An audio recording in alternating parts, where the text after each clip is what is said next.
டிட்வா புயல் காரணமாக நாகை மாவட்டத்தில் கனமழை பெய்தது. இதன் எதிரொலியாக சம்பா தாளடி பயிர்கள் நீரில் மூழ்கி பாதிப்படைந்தது.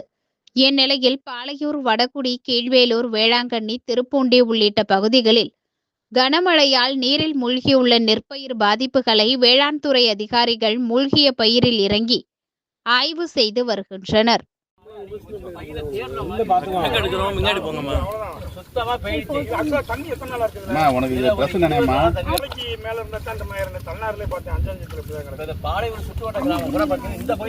கையில கொஞ்சம் எடுத்து காட்டினா கையில அடிச்சிங்க.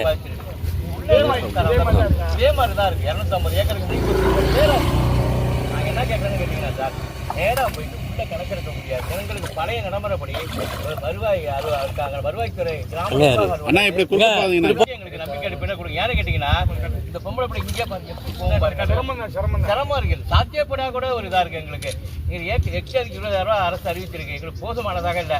ஒரு 8,000 ஏக்கர் அது இந்த செலவு பண்ண காசு இப்ப 20 இல்ல. நம்ம முதல்ல 17,000 தானே கொடுத்தோம். 3,000 அதிகம்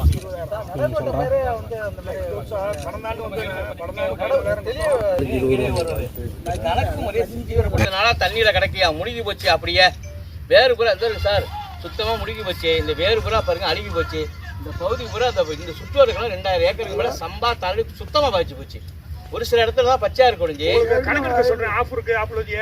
சார் கொஞ்சம் கணக்கெடுக்கிறது உள்ளே எல்லாம் போக முடியாத அளவுக்கு இருக்கு. அதெல்லாம் கொஞ்சம் வரமாட்டாங்க ஐயா. அதான் உண்மை. இது இன்னொரு பிரச்சனை ஆப்பு காரணம் கல்வியுள்ள விவசாயிக்கு நிவாரணம். ஒரு சின்ன உதாரணம் இங்க பாருங்க. படுத்துருச்சு கொண்டு வாங்க. அப்படி கொண்டு போன பிறகு எவ்வளவு தண்ணி இருக்கு பாருங்க.